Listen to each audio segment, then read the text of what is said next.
Olá, seja muito bem-vindo, você que nos acompanha de todas as partes do Brasil e do mundo. Tá no ar o Mata Mata com Evair. Hoje é segunda-feira, 1º de setembro de 2025. O ano passa muito rápido, já é setembro. Daqui a pouco a gente espera com mais chuvas aqui na nossa região também, né? Esse tempo é cruel. Bom, seja muito bem-vindo. Tem muita coisa pra gente discutir. Tem uma rodada toda azul pra gente falar, né? Porque poderia ter sido boa pro Palmeiras. Se tivessem dado o pênalti. Vai, já começou o protesto. Mas não foi. E lá embaixo, rapaz, foi ruim pro Santos, viu? Foi péssima pro Santos a rodada. E a gente vai falar disso a partir de agora. Evair, você que já protestou aí, o que você destaca de mais uma rodada? Mais uma excelente rodada, né? Apesar do empate pro Palmeiras, mesmo assim, um bom futebol. Vi alguns bons futebol até na Inglaterra, times muito bons e assim, valeu a pena. Você gostou de Arsenal e Liverpool? Gol do Szoboszlai de falta lá no finalzinho. Não, esse eu vi pouco, esse eu vi só o gol. Foi um jogo tão bom assim. Eu vi sábado. Você espera dos times? Sábado eu vi o Tottenham, né? Perdeu, né? Perdeu a primeira derrota e o adversário deu um passeio de bola que eu pensei, puxa vida, um time desse aqui no Brasil ia deitar também, mas é apenas um time pequeno. Né? Janaína Carvalho, qual o seu destaque? A choradeira do Evair. Quando é o contrário, não vê ele reclamando aqui, né? Mas o torcedor reclama daquilo. A gente não vê ele reclamando aqui. Não, mas o destaque é o Cruzeiro, né? Que soube aproveitar a oportunidade e não deixou aí os adversários se distanciarem, apesar do tropeço, né? Gente, meu destaque é o Mirassol, não tem como ser diferente. É verdade. Um time de uma cidade de 60 mil habitantes. Tá na Série A, tá fazendo uma campanha esplendorosa, espetacular e consegue a maior goleada de sua curtíssima história sobre um time que vinha com a maior sequência invicta dos times da Série A, que vinha ganhando de todo mundo. Tudo bem, não joga muito bem fora, mas aplicou 5-1, poderia ter sido 6, teve um gol anulado, tava 5-0, fez um sexto, o gol foi anulado. Então, impressionante o que fez o Mirassol, que tá coladinho no G4 agora com essa vitória. Vamos lá falar dos resultados da 22ª rodada do Brasileirão. Bom, galera, os jogos no sábado foram 3. Olha só, Juventude 1, Ceará 0 no Castelão. Juventude parece que é um dos times lá de baixo que tá com a reação mais sólida, né, gente? Porque já ganhou do Vasco, fez um bom jogo contra o Botafogo, embora tenha perdido. Também ganhou fora, me lembrem aqui, eu não lembro de quem que o Juventude ganhou, mas também ganhou um jogo fora, se não me falha a memória, além desse do Ceará aqui. Mas enfim, empatou com o Vitória, na verdade, né? Buscou um empate, estava perdendo de 2-0 e buscou um empate contra o Vitória. E ganhou do Corinthians também, né? 2-1 recentemente. Venceu o Ceará fora de casa. É que eu confundi, que ele buscou um empate com o Vitória, na verdade, estava perdendo de 2-0. E aí ganhou de Corinthians e Vasco e tá se recuperando. O Botafogo fez 4-1 no Red Bull Bragantino, que depois da Copa do Mundo vem muito mal. E no Mineirão, 1-0, gol de falta do Matheus Pereira, vitória do Cruzeiro sobre o São Paulo. Esses jogos no sábado. Ontem, Flamengo 1, Grêmio 1, lá no Maracanã. 0-0, Santos e Fluminense na Vila. Corinthians e Palmeiras na Neoquímica Arena, 1-1, jogo que começou a 1000 por hora lá na Neoquímica Arena. O segundo tempo foi mais parado, mas o primeiro tempo foi muita intensidade dos dois times. E no Maia, no estádio do Maião, lá em Mirassol, 5-1 pro Mirassol sobre o Bahia. No Barradão, Vitória bateu o Galo, Atlético Mineiro, os dois times sem treinador, 1-0 para o Vitória. Esse resultado me deixou um pouco impressionada. Acho que o Vitória também é um time que pode se recuperar, né? Desses que estão lá embaixo, na zona hoje, Vitória e Juventude, eu diria que tem chance de sair. Fortaleza e Sport parece que de fato já foram. Inter 2, Fortaleza 1, lá no Beira-Rio. E na Ilha do Retiro, o Vasco fez 3-2 sobre o Sport. E o Leão continua na última posição com 10 pontos, apenas uma vitória em 20 partidas disputadas. Deixa eu só trazer a classificação aqui. Como é que ficou a parte de cima da tabela? Hoje eu vou dividir a classificação aqui em duas. Primeiro vamos falar da parte de cima. O Flamengo com empate chegou a 47, ou seja, o Cruzeiro fez cair para um jogo só a diferença para o rubro-negro, estava em 5, caiu para 3. Dificilmente o Cruzeiro passar, é praticamente impossível o Cruzeiro passar numa rodada só, porque a diferença de saldo de gols é de 15. O Cruzeiro tem jogo atrasado? Não, o Flamengo tem um a menos que o Cruzeiro, mas eu falo assim. Não, entendi. Supondo porque eu pensei que o Cruzeiro também tinha. Porque são 15 gols de diferença de saldo. O Flamengo tem um saldo de 35 gols e o Cruzeiro tem um saldo de 20. Flamengo 47, Cruzeiro 44 e o Palmeiras, que tem 2 jogos a menos que o Cruzeiro e 1 a menos que o Flamengo, tem 43. O Bahia ficou nos 36, fecha o G4.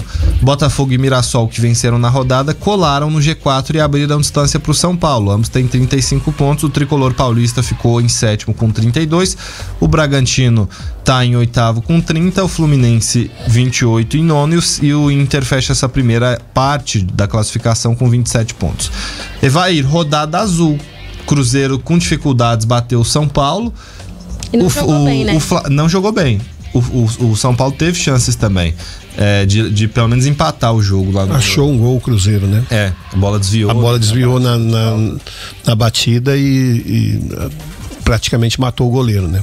E, por outro lado, o Flamengo jogou melhor que o Grêmio, mas não converteu e teve aquele pênalti lá que, assim, aqui no Brasil é pênalti. Eu não gosto desse pênalti. Eu também não. Que vira... Eu falei isso aqui várias vezes. Bem questionável. Né? Porque, assim, parece que vira aquela coisa de, eu não preciso mais pensar acertar um cruzamento bom, fazer uma jogada. Eu chuto no braço do cara, eu tenho um pênalti e a chance de fazer o gol é muito maior. É essa falta de critério que incomoda muito, né? Aconteceu a mesma coisa no jogo Corinthians e Palmeiras e não foi dado o pênalti. Para mim nenhum dos dois é pênalti, porém arbitragem ou VAR, né? Eu não sei quem é mais. Existe esse distanciamento aí que faz com que de um lado de outro não. A falta de critério, né? O que a gente vive falando aqui, né? Nunca entram num consenso que vale para um, não vale para o outro. E enfim, assim segue, né? E aí o Palmeiras. Vamos começar a analisar mais detalhadamente o clássico, né? Palmeiras e Corinthians e Palmeiras, porque o Palmeiras foi com... Cara, eu pensei, quando começou o jogo, pensei que o Palmeiras vai golear. Porque o time foi com sangue nos olhos, eu acho que tava engasgado, né? Porque não ganhou. Tá engasgado com o Corinthians, perdeu o título e uma eliminação. Em 2025 foram 7 jogos, né? O Palmeiras só conseguiu vencer uma. E tudo assim... Palmeiras deixa de vencer ou deixa empatar por detalhezinhos, né? E mais uma vez o Palmeiras por um detalhe, deixou o maior zagueiro, o zagueiro de 2 metros de altura, subir sozinho, acabou conseguindo empatar o jogo. O Palmeiras, que era superior e muito na partida, mas não conseguiu segurar o resultado. O Abel claramente conseguiu motivar muito seus jogadores, porque o Palmeiras foi com tudo pra cima. Quando o Vitor Roque fez aquele gol de pênalti, eu pensei, o Palmeiras vai fazer 3 aí hoje, no mínimo. Teve mais chances, o Palmeiras chegou, o Corinthians conseguiu conter esse ímpeto, e aí quando o Palmeiras ainda era muito melhor, teve esse gol de empate aí nessa cochilada da defesa do Palmeiras. Talvez se fosse o semiautomático poderia até ser impedimento, né? Porque a gente viu que foi em cima, né? É outra situação que para um lado dá, para o outro não dá, né? Existem vários lances dessa maneira que às vezes o VAR dá, às vezes não dá. São situações que infelizmente faz com que a credibilidade da arbitragem do VAR do Brasil sejam ruins. E o Corinthians só queria, Janaína, evitar que o Palmeiras ganhasse. Mais nada. Não queria ganhar o jogo. Não queria, não fez por onde ganhar o jogo. Não tinha um contra-ataque, né? O Mateuzinho fez muita falta.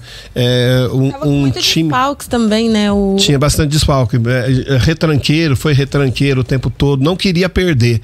E o Palmeiras precisando encostar um pouquinho mais no seu rival lá em cima, o Flamengo conseguiu empatar dentro de casa também. E mesmo assim o Palmeiras não soube vencer a partida, foi superior, porém o Corinthians soube defender, soube tirar proveito das situações e mais uma vez, por detalhes, o Palmeiras deixa de vencer o Corinthians. Foi muito assim, hoje o nosso máximo vai ser o mínimo, o Corinthians, né? Até porque a quantidade de desfalque que o Corinthians tem e comparando as duas equipes, um empate ali contra o Palmeiras sai mais do que uma vitória, né? Muito mais, muito mais.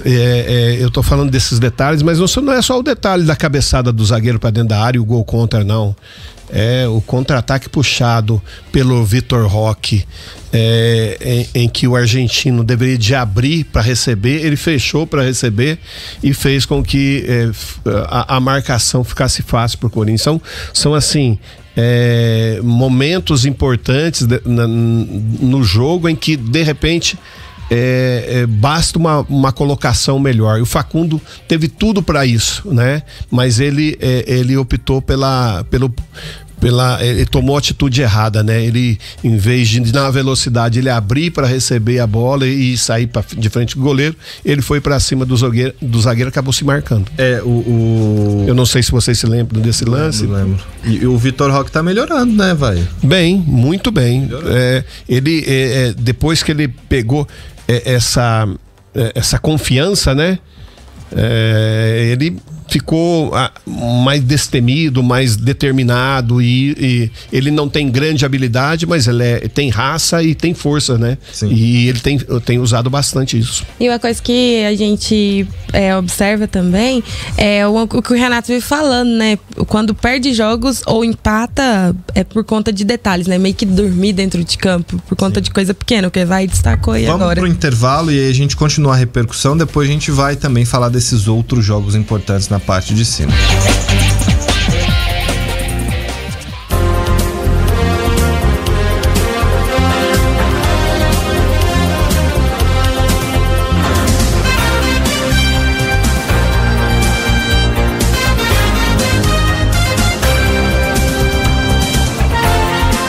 Mata-Mata tá de volta aqui no seu rádio. A gente quer saber a opinião também de você, torcedor corintiano, palmeirense ou de qualquer outro clube que jogou a rodada. Quero que você participe com a gente aí pelo 6237064007. Bom, vamos lá falar com Abel Ferreira agora, o Evair. O Abel que ontem tomou, eu pensei que ele ia ser expulso, porque ele ficou bravo, tomou cartão e continuou bravo, né? Normal. Bem que tem tempo que ele não é expulso, né? A gente pode nem criticar. Mas ele tá suspenso agora, né? Próximo jogo ele não vai poder ficar na beira do gramado. Deve ter tomado amarelo, então.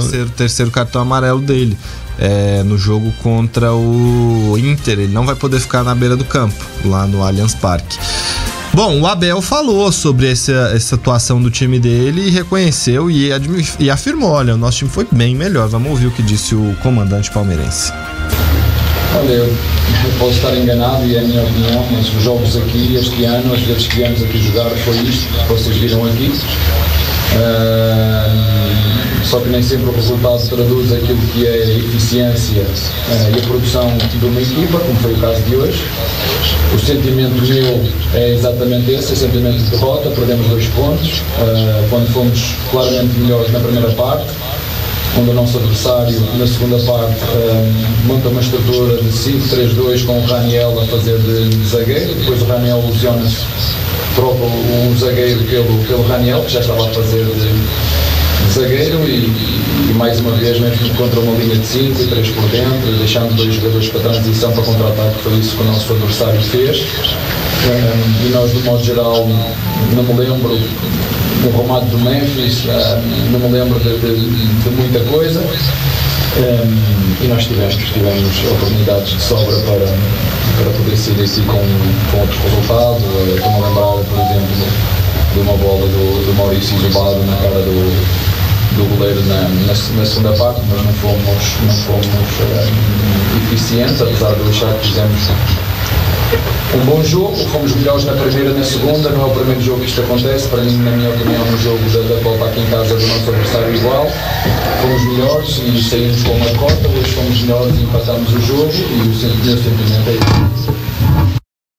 Bom, a gente pede desculpas, a sonora saiu ruim, mas assim, o que a gente ficou claro na entrevista dele, é que ele ressaltou essa superioridade do Palmeiras no jogo e disse que o sentimento é de derrota. Eu acho que talvez seja esse mesmo, porque faltou 2 pontos a mais ali pro Palmeiras. O Palmeiras fez por merecer algo melhor, só que não aproveitou, ué. Ainda bem que dessa vez ainda fez gol de pênalti, né? Que tá acostumado a errar até gol de pênalti, até pênalti, e atrapalhado bastante todas as vezes que joga contra o Corinthians. O Evair tá revoltado. Mas assim. Mas fez gol de pênalti mesmo, tá bom, pelo menos. O que deu pra assistir, pra ver ontem, foi claramente isso. Um time que queria muito vencer, que era o Palmeiras, que fez. E um que não fez questão nenhuma, né? E um que queria evitar que seu rival ganhasse, pra manter a peixe. Tanto que a torcida, o grito que vinha da arquibancada o tempo todo era eliminado, né? Ecoava lá na Neoquímica. Porque se o Corinthians não ganha esse jogo, o torcedor do Corinthians não tá preocupado. Sabe uma coisa que eu achei curioso? Quer ganhar a Copa do Brasil. Sabe o que eu achei curioso no jogo de ontem? Nem foi na partida em si, né? Foi no aquecimento, na hora que como é o nome do goleiro que chegou novo? Carlos Miguel. Toda vez que no aquecimento que ele tomava um gol, a Fiel levantava e comemorava. Eu acho que deve ter sido a parte pra eles a mais divertida da noite. Tava completamente lotado. O Palmeiras tinha algo a mais pra querer ganhar ontem também. Além de se aproximar do Flamengo, era aniversário do arquirrival, né? Então o Palmeiras queria colocar uma aguinha ali naquele chopp ali, não conseguiu. É 1º de setembro, né? O aniversário do Corinthians, se não me falha. E comemoraram ontem, né? Comemoraram ontem. E aí, então, mais um motivo pro Corinthians só não querer perder. Já tá ótimo, já pode comemorar tranquilo o aniversário. Bom, vamos pro Maracanã. O Flamengo dominou o jogo. Fez um belo gol, uma bola trabalhada ali. Você já deu muito aquele tipo de assistência que o Pedro deu? O cara toca pra você faz o pivô, toca pra algumas vezes. O Pedro, que melhorou muito depois do puxão de orelha que ele tomou. É outro cara. Todo jogo tem participação de gol dele. Ele faz gol, ele dá passe pra gol. É impressionante.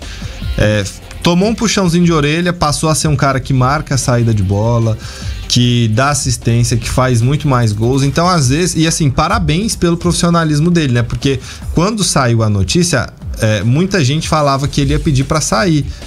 O Evair até foi um dos que falou que ele ia ficar. Falou, ele vai ficar e vai melhorar. Sabe que eu acho que eu e você, a gente achou que ele ia sair. Achamos. O que eu acho curioso é precisar levar uma puxada de orelha pública pra melhorar, né? Porque com certeza devem ter conversado com ele antes. Não importa o salário que você ganhe. Não importa o salário que você ganha. Principalmente dentro do futebol, você sempre tem que se colocar... você tem sempre que estar puxando a orelha de alguém para que ele possa fazer bem o seu trabalho. Não importa, você pode ganhar 1 milhão por mês, mas chega em certo momento, você se recua um pouquinho na vida, você deixa de fazer o que você faria, você treina um pouco menos e as coisas às vezes não acontecem dentro de campo nos jogos. Então isso sim é o trabalho do treinador, o trabalho da diretoria, de cobrar, porque querendo ou não, isso é uma motivação. Você tem que motivar o cara, tem que saber motivar, ou puxando, tirando um pouco a rédea, ou você apertando mais. O futebol é assim, e o Pedro passou por isso. E ele foi importante para esse gol do Arrascaeta. Na verdade, ele tá sendo importante em todos os últimos jogos, sim, né? Mais um gol do Arrascaeta, que tá perto de, em números, fazer sua melhor temporada na história, na carreira dele. Daqui a pouco ele vai alcançar as marcas que ele teve no Flamengo lá em 2019-22.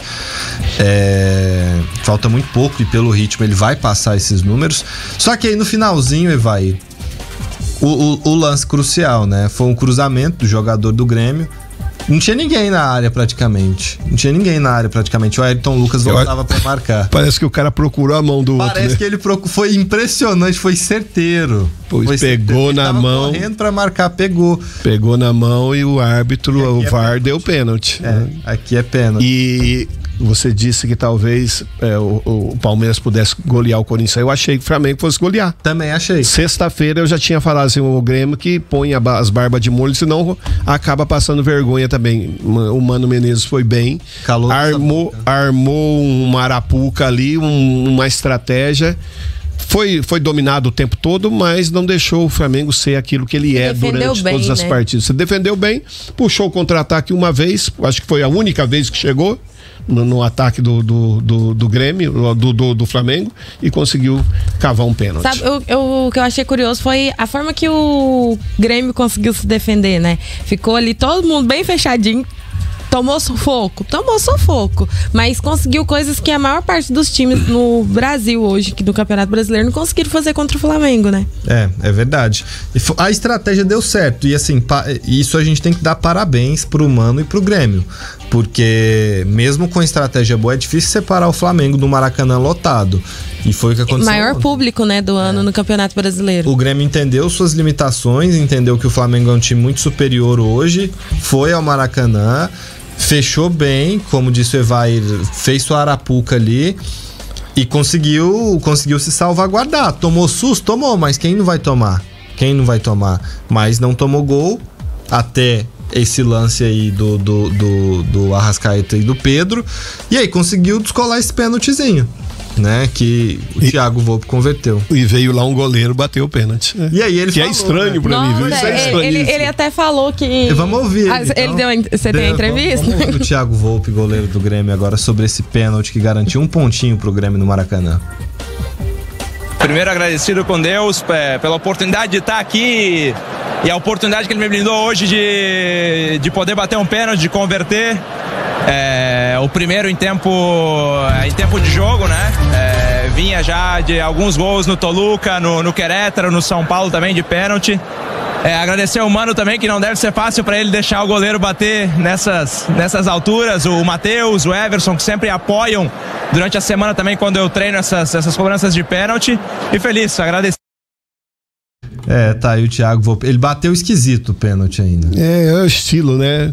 Aquele estilo de dar aquele pulinho. Pelo menos ele levantou a cabeça, né? Sim. Pode perceber que a hora que ele chegou para bater o pênalti, ele chegou de cabeça erguida e pôde definir, né? Algo que os piores batedores fazem é isso, né? Chegar nos últimos passos para bater na bola de cabeça baixa. É quando os goleiros adivinham o canto. E aí o Mano explicou que deixou ele bater porque o Bright White, que é o batedor oficial, tinha saído do jogo. Não estava mais em campo. Entendia que o Thiago Volpi, de quem tava, era o melhor batedor. Que também não pegou na bola, né? Não vi o nome dele dentro de campo.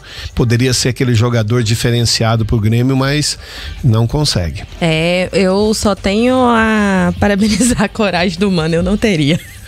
Agora, pra gente fechar esse bloco aqui, com a vitória sobre o São Paulo, o Cruzeiro fica a 3 pontos da liderança.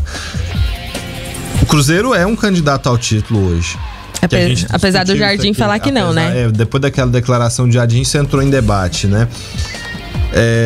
E o mérito do Cruzeiro é que não tá deixando, embora os aproveitamentos de Flamengo e Palmeiras sejam absurdos, o Cruzeiro não deixa os dois desgarrarem. Não deixa. O Cruzeiro tá sempre ali. Falha, deixa de somar 3 pontos, empata alguns jogos, perde pro Santos, por exemplo, que tá lá embaixo, mas faz sua parte nos momentos cruciais e não deixa Flamengo e Palmeiras desgarrarem. Apesar que tem 2 partidas a mais que o Palmeiras, né? Essa é uma e uma mais que o Flamengo. Então, se o Palmeiras fizer, passa o Cruzeiro. Porém, é um time sim que briga por título, com certeza. Se o Flamengo vencer o seu jogo a menos, chega a 50, abre 6 pro Cruzeiro. E o Palmeiras poderia chegar a 49 e abrir 5 pro Cruzeiro, né? Que é uma diferença já boa, mas tem conseguido manter essa perseguição ali, que pelo menos deixa o psicológico dos times preocupado com o que o Cruzeiro pode fazer. Intervalo, daqui a pouco a gente vai falar da briga lá embaixo.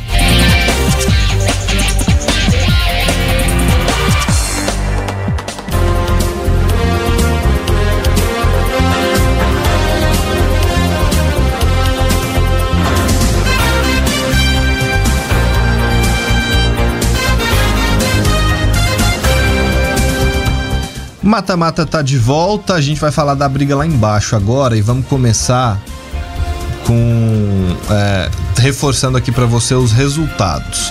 Na parte lá de baixo, a gente teve a vitória do Juventude sobre o Ceará, nós tivemos também um empate entre Santos e Fluminense, e aí o Santos é quem tá nessa briga contra a queda.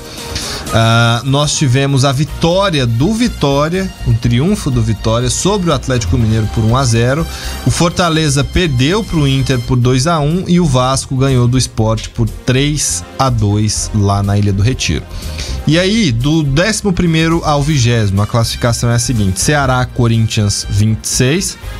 O Grêmio chegou aos 25 no empate com o Flamengo. O Atlético Mineiro perdeu 2 posições, continuou com 24 e caiu para 14º. O Vasco ganhou uma posição, subiu para 15º com 22. Chegou a estar situacionalmente na zona de rebaixamento com as vitórias do Vitória e do Juventude na rodada. O Santos perdeu uma posição para o Vasco, caiu para 16º, 22 pontos. O Vitória, 22 pontos, aí já na zona de rebaixamento. Juventude, 21. E aí, mais distantes, estão Fortaleza e Sport. O Leão tem 15, o Leão do Psi tem 15 e o Leão da Ilha tem 10 pontos. Eu acho que esses dois aí estão numa situação muito complicada, os dois leões. Até achei que quando eu acordasse hoje fosse ler o noticiário de Fortaleza, ia estar a demissão do Renato Paiva. Até sonhei. Será já? Vai.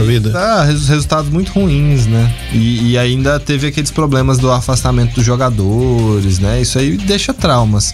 E o time não apresenta reação. Tem eliminação na Libertadores, 4 derrotas consecutivas no Brasileirão até agora. Então, por enquanto, resultados muito ruins. É lógico que nós aqui entendemos que não teve tempo para ter resultado, até por toda a condição, mas a gente sabe como é que funciona. Agora, quem se complicou muito nessa rodada foi o Santos, porque o Juventude é um time que engatou, tá jogando bem. Pode pôr uma estátua do Carpini lá no CT. O Juventude engatou. Nesse meio tempo aí do Carpini, perdeu pro Botafogo, mas jogou até melhor que o Botafogo em muitos momentos da partida. Ganhou do Corinthians, ganhou do Vasco, ganhou do Ceará. Jogando contra o Vitória no Barradão, perdia de 2-0, buscou o empate. E o Vitória voltou a vencer depois daquele 8-0 pro Flamengo e a demissão do Carille. Foi 8-0?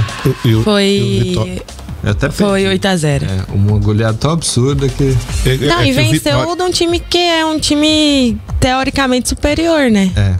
É que o Vitória tem um jogo a mais também, né? Tem, Vitória tem 22. É o único aí dessa galera que tá com... Mas essa briga aqui nesse Vasco, Santos, do Atlético Mineiro, até o Atlético Mineiro, viu? Pode colocar ali que tem novo treinador, daqui a pouco a gente fala. 24 pontos para 22 é um jogo só. Um jogo só pode colocar ali na zona de rebaixamento. Então esses times aí tá sofrendo, vai sofrer cada vez mais. E o Santos tá brigando também, né?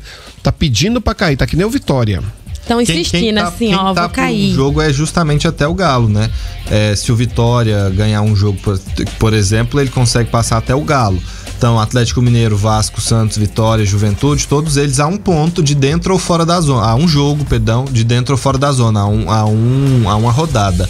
Aí do Grêmio pra frente você tem pelo menos 2 rodadas de distância, porque se o Vitória ganha, até iguala o Grêmio em número de pontos, mas não iguala em número de vitórias, por exemplo. E aí o Leão ficaria atrás ainda do Imortal. Mas na minha leitura aqui, quem se complica muito cada vez mais é o Santos, que inicia o trabalho do Vojvoda. E iniciou com um jogo fraco. 0-0, muito ruim lá na Vila Belmiro. Fluminense estava meio assim, não sei, né? Tô preocupado com as Copas e... E mais uma vez o Renato falou que agora que vai ter um tempo. Vai ter 4 dias, vai dar 4 dias de folga, mas toda vez a mesma ladainha. Mas o Santos realmente não. Eu mudando de um jogo para outro para tentar acompanhar um pouco de tudo, né? Às vezes que eu vi o Santos jogar ali deu dificuldade. Não mudou muito daquilo que se esperava do Vojvoda. Porém, é início de trabalho. Uma coisa boa é que o Santos, uma coisa ruim é que o Santos mantém aquela mesma situação do Neymar, né? O Neymar fazendo o que quer dentro de campo, gritando com todo mundo. Isso aí eu acho que aos poucos o Vojvoda vai ter que arrumar um jeitinho de poder colocar também ele para marcar, para fazer uma sombra em alguém para poder ajudar o Santos, porque o Santos precisa muito.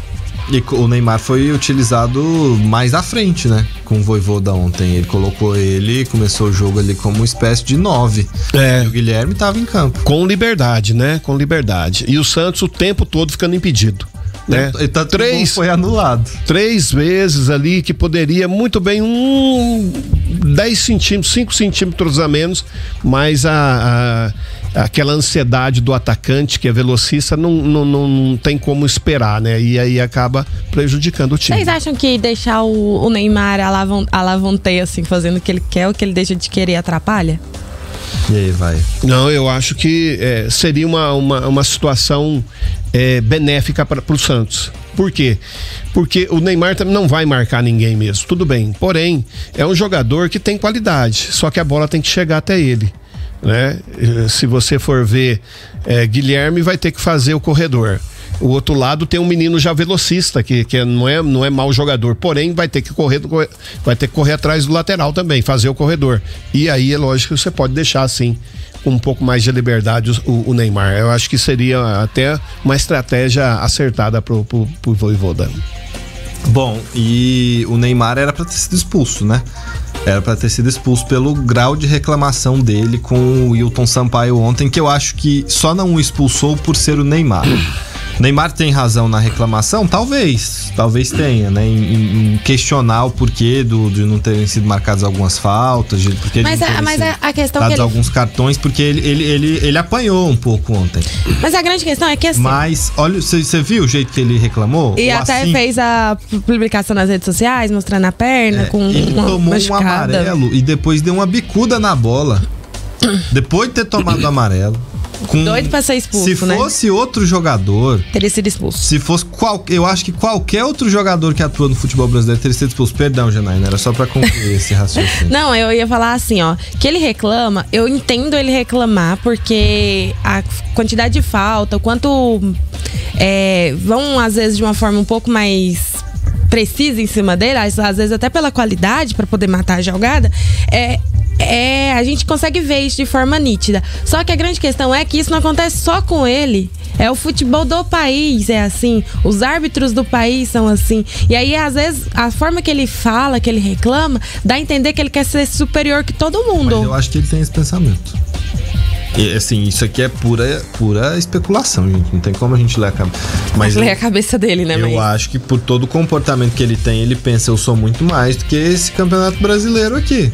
Sim, e aí... Ele tem esse tipo de comportamento. E aí, a forma que ele reclama, a forma que ele leva as reclamações, dá a entender que é só com ele que acontece, que só fazem isso com ele, que os erros, a falta de critério é só com ele. Não é no país inteiro, é no campeonato todo. E ele foi questionado depois do jogo sobre a não convocação. Se era problema físico, se não era, qual a opinião dele. Vamos ouvir o que disse o Neymar sobre isso. Daqui a pouco. Por que hoje não deu pra sair com a vitória contra o time do Thiago, o Fluminense, Neymar? Mano, cara... Esse gol no final aí também. Mais uma vez, né? Mais uma vez o VAR atrapalhou o bonito do futebol, né? São detalhes que na minha opinião, eu mudaria essas regras. Porque o pé, eu acho que é a nossa base. Então, pra mim, tinha que ser traçado dali a linha de impedimento. Enfim, mas isso aí é outra coisa, isso aí não sou eu que mando, só uma opinião que eu tenho. Mas conseguimos fazer um bom jogo no segundo tempo. Acho que o primeiro faltou algumas... não só no primeiro tempo, mas como no segundo também, acertar os passes, o último passe, acho que tá faltando. Acho que a gente tá com muito nervosismo em acertar. Mas são detalhes que a gente tem que procurar acertar o mais rápido possível. Porque tá chegando já o fim do campeonato, estamos no segundo turno e a água tá batendo na bunda. Você acabou ficando fora por conta de uma lesão dessa última convocação. Como é que vai ser torcer vendo só pela televisão?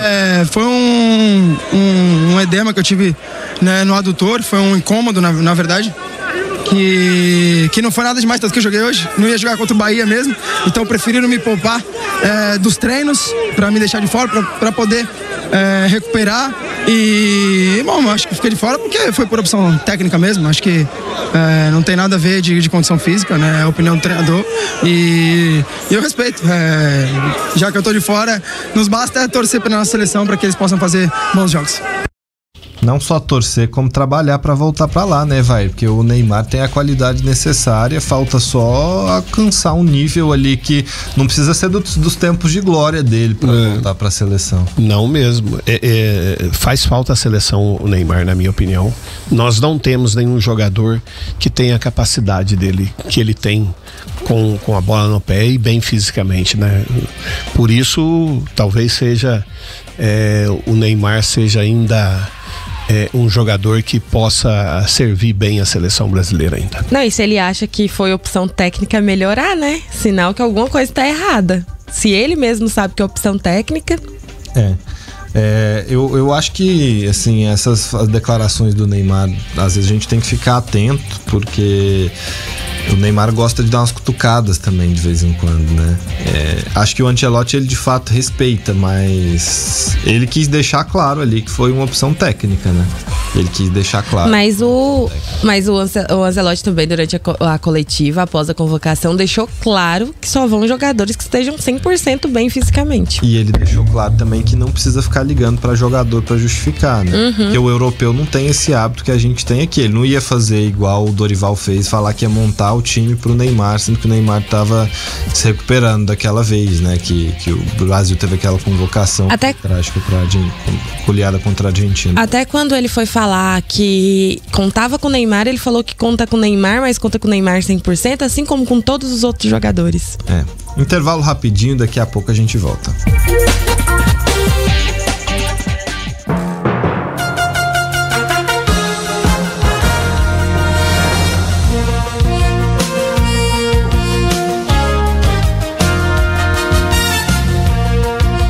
E agora a gente, todas as vezes a gente tem que falar desse time por algum motivo, né? Seja pela campanha histórica, seja por um fato que impressiona positivamente todas as rodadas. E agora foi um 5-1 contra um time que tá no G4, Mirassol, né? Lá no Maião. Dominou o Bahia, fez 5, poderia ter feito mais, e goleou o time baiano, goleou o Esquadrão. Que vitória impressionante, a maior goleada da história do Mirassol na Série A, que é muito curta, né? São 20 jogos só que o Mirassol fez, e tá colado no G4. Para alcançar os tais 45 pontos agora, faltam só 10 pontos, e tem ainda 18 rodadas para conquistar. Não, é assim, o Bahia perder o jogo seria até aceitável por conta da poupou jogadores para a Copa do Nordeste, né, que acontece essa semana. Só que não faz sentido algum perder de goleada da forma que perdeu.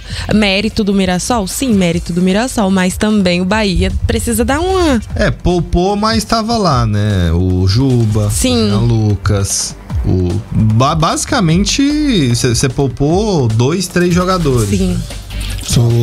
Eu acho que só faltava isso pro Mirassol, né? Uma bela goleada dessa maneira para poder provar realmente que é uma surpresa agradável pro Campeonato Brasileiro. E assim, acho que a gente pode já... Eu tô fazendo essa conta aqui porque é a conta que a gente faz dos times que base, são candidatos, né? Que começam um campeonato como... Detalhe, que a gente colocou o Mirassol como candidato ao rebaixamento, né? No começo no começo do campeonato. Todo mundo colocou. Eu também? Não me lembro não, hein? Mas tudo bem, não tem importância não. Eu coloquei o Cruzeiro e o Inter como campeão, então... O Cruzeiro como rebaixado e o Cruzeiro, exatamente, então... O Mirassol precisa de 10 pontos só para chegar nos famosos 45, que ninguém nunca caiu com essa pontuação. E eu acho que muito em breve vai chegar. Eu acho que a briga do Mirassol no fim vai ser por uma Libertadores estendida, dessas aí que a gente começa com 5º e 6º lugar e vai até para 10º, né? dependendo dos resultados, né? Porque você tem os times que podem ser campeões da Libertadores, tem um time que pode ser campeão da Copa do Brasil e já tá na faixa da Libertadores, pode ter o campeão da Sul-Americana, e aí você vai estendendo a faixa de classificação da Libertadores no Brasileiro. Então acho que o Mirassol vai brigar por uma dessas vagas da tal Libertadores estendida aí, dá pra ele. E um detalhe, né? O Mirassol não perdeu ainda como mandante, jogando em casa, não perdeu nenhum jogo. Sim. Então, ano que vem, Mirassol vai disputar a Libertadores. Só River Plate. Mirassol River lá no... Como é que é o nome do campo? Monumental. Ou do Maião. No Maião. Melhor. Imagina um jogo de Libertadores no Maião. Que o torcedor acha... Nem sei se pode receber, viu? Por conta da capacidade, né? Mas... Cabe 15 mil, eu acho que até que pode. Nem o torcedor mais otimista do Mirassol no ano passado pensaria que, por exemplo, esse ano estariam aí brigando por uma vaga na Libertadores. Não, e de vez em quando a TV mostra os gols e mostra a torcida, né? A felicidade dos caras da torcida é impressionante. Não, pensa, vai, é uma cidade de 60 mil habitantes. Todo mundo conhece todo mundo. Ali E o estádio cabe 15 mil, quer dizer, no estádio cabe boa parte da cidade. E o Mirassol, se for jogar uma competição internacional, que não vá pra Libertadores, muito possível que vá pra Sul-Americana. Se precisar de outro estádio, tem Rio Preto ali do lado, né? Que a cidade Mirassol é conurbada com São José do Rio Preto. Então, e é engraçado, né? São José do Rio Preto tinha o Rio Preto, o América, times tradicionalistas. Nossa, afundados. Quantas vezes eu não fui jogar no calor de jogar contra o América, contra o Rio Preto ali. Meu Deus do céu, que dificuldade que era. Num campo, parecia um aeroporto, campo tão grande que era aquilo. E o estádio, naquela época, muito bom. Muito bom, muito bonito, cabia muita gente. Sim. Inclusive, os times grandes da capital chegaram a utilizar, por outros momentos, o estádio de São José do Rio Preto para jogar. Bom, esse é um outro destaque importante pra gente dar na rodada. E o Galo, tem novo treinador. Já? Tem novo. Anunciou? Quem é? Martim Anselmi, argentino, treinou em... um novinho. Jogou contra o Palmeiras recentemente, lá na Copa do Mundo de Clubes, treinando o Porto. Sim, sim. E o Anselmi, ele era treinador do Independiente del Valle, foi onde ele fez sucesso, chamou a atenção do Porto, foi comandar o Porto. Foi quando ele bateu o São Paulo, né? Sim. Ele era o treinador, né? Ele era o treinador. E ele também treinou o Cruz Azul do México, né? E você falou sobre ele ser novinho, ele tem 39 anos. Tem cara de novo mesmo. Olha lá a carinha dele. Eu acho que é um... A gente tá agora com a remessa de treinadores bem jovens, né? Nos últimos tempos, e bons treinadores, né? E o Galo quebra uma sequência de treinador. O Galo dos principais clubes do país era o que vinha mantendo um treinador nacional há mais tempo. Agora faz essa migração para um treinador estrangeiro. Agora são 13 brasileiros e 7 estrangeiros na Série A. Que bom que não veio outro argentino. Ou o Zubeldia. Não. O São Paulo. E é o que a torcida queria. Não, pelo amor de Deus. Torcida tem hora que eu acho que torcedor acho que tem hora que eles têm uns palpites. Não. Se os dirigentes seguissem. A torcida queria fez protesto pelo Sampaoli. E o Sampaoli deixou o Atlético Mineiro com vários problemas, porque o que os relatos que tinham lá era que ele maltratava os funcionários, não é os jogadores, eram os funcionários. Não dava bom dia, não dava boa tarde. Não. Era grosseiro. Profissionais que não era da equipe dele não podia nem acompanhar os treinos, né? Olha o absurdo que era. Quem não era da equipe dele não podia sequer acompanhar os treinos. Isso é um absurdo, né? Como é que você, sendo um profissional, trabalha lá dentro e você não pode sequer acompanhar um treino? E o treinador novo aí que chegou no Galo, quando ele era treinador do Independiente del Valle, ele ganhou 4 títulos, né? A Taça do Equador, Supercopa do Equador, a Recopa e a Sul-Americana. Sob o comando dele, o Del Valle fez excelentes campeonatos internacionais. 2022-2023, né? Ao todo foram 63 partidas, 36 vitórias, 10 empates e 17 derrotas. Por outro lado, no Porto foi muito mal. Mas o Porto tem uma bagunça meio mais ampla lá, que não compete só ao Anselmi, né? Em campo, a bagunça também compete a ele, mas tem muita coisa lá errada no Porto. O Evair, quando foi lá no estádio do Dragão, já tinha dado o diagnóstico. Trouxe as notícias pra gente, direto de Portugal. Pois é, e ele vai ter trabalho, né, com esse Atlético Mineiro aí, que tá muito abalado, perdeu pro Vitória e tá agora, o Galo tá na briga contra a queda. Tá, 24 pontos, né? Não tem como não estar muito abaixo ali daquilo que se esperava. Aliás, a gente esperava um time brigando até para Libertadores, né?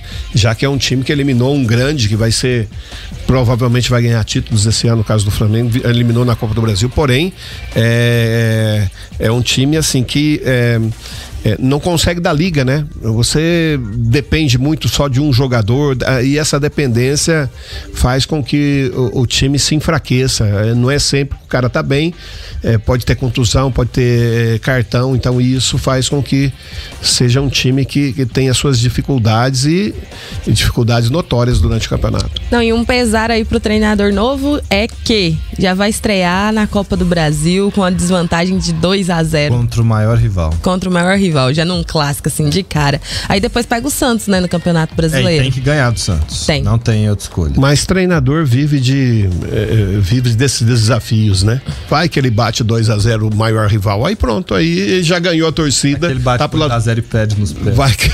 Não, pode ser também. Mas aí os pênaltis já não é culpa dele, né? Mas aí eu acho que ele ficaria com muita moral, né? Só se ele se ele apenas bater 1-0, ele já tá, já começa com moral. Não começar perdendo, né? Já seria uma vantagem. Mesmo que ficasse no empate ali num 0-0, não vai ter tanto tempo assim pra trabalhar, mas ele ainda tem uma vantagem, né? FIFA, que tá chegando na data FIFA. Gente, vou reservar esses 2 últimos minutinhos do programa aqui pra falar que vai ter derby campineiro valendo acesso na Série C, vai. Olha só. Incrível, hein? Os times que se classificaram, vou falar já no formato do grupo. Um grupo vai ter Caxias, Londrina, São Bernardo e Floresta. Esse é um grupo. O outro grupo vai ter Ponte Preta, Náutico, Guarani e Brusque. E já começa com derby. Coisa boa, é assim que é bom. Começa com derby e termina com derby. E sabe o que é curioso aí na Série C? Foi o CSA caindo. O CSA na outra ponta caiu. Dos times que subiram da Série D, só o Retrô caiu, que é o mais rico, né? Chama atenção porque é um time que mais tem dinheiro, mais tem estrutura, mais caiu. Caiu o Tombense, caiu o ABC, que é outro time tradicionalíssimo. O futebol do Rio Grande do Norte tá acabado, né? Assim, um estado que tão apaixonado. E o CSA caiu. E o CSA tava muito improvável. Nem lembravam que o CSA tinha chance de queda e caiu. Anápolis e Itabaiana permaneceram. Na Bacia das Almas, né? Ô Evair, Guarani ou Ponte, quem vai subir? Guarani, lógico. Vamos torcer pro Guarani. Não, vai torcer. Não. Vamos torcer. A Ponte tá com aquele problema dos salários, né? Isso é normal lá também. Você falou os grupos aí, como é que é a forma de disputa? Pontos corridos e de volta, 6 rodadas. 6 rodadas. Aí os 2 melhores de cada grupo sobem e vão jogar. E o campeão de cada grupo joga com o outro pelo título. Pelo título, legal. É isso. E aí, eu vou fazer minhas apostas aqui, depois vocês me cobrem. Eu acho que no grupo lá sobre o Caxias. E fez a melhor campanha até hoje? Melhor campanha. Sobem Caxias e Londrina. Embora eu acho que o Floresta pode surpreender. Ia ser histórico o Floresta na Série C, viu? E o Floresta é um time novo? Não é novo não, mas... Nas competições nas competições sim, exato. E do outro lado eu acho que vão subir Guarani e São Bernardo. Mas a Série C... Não, perdão, é Caxias e São Bernardo, Guarani e Náutico. A Série C, com exceção ao Caxias, que deu uma disparada assim absurda aí na primeira fase. Ficaram 1 ponto só atrás do Caxias. Foi só no início que eles dispararam. Depois eles administraram, os outros acabaram chegando. Sabe o que é justo esse formato de competição? Vai mudar, né? Dizem que vai mudar a partir de 2027. Fica aí o campeonato inteiro em primeiro lugar e depois na hora que vai pro mata-mata não é campeão. Faz parte. Janaína Carvalho, tchau pra você, até amanhã. Tchau, até amanhã. Evair Paulino, tchau, até amanhã. Abraço, até amanhã. Gente, obrigado pela companhia, pelo carinho da audiência. A gente volta amanhã no mesmo horário pra trazer as notícias do futebol pra você. Tchau.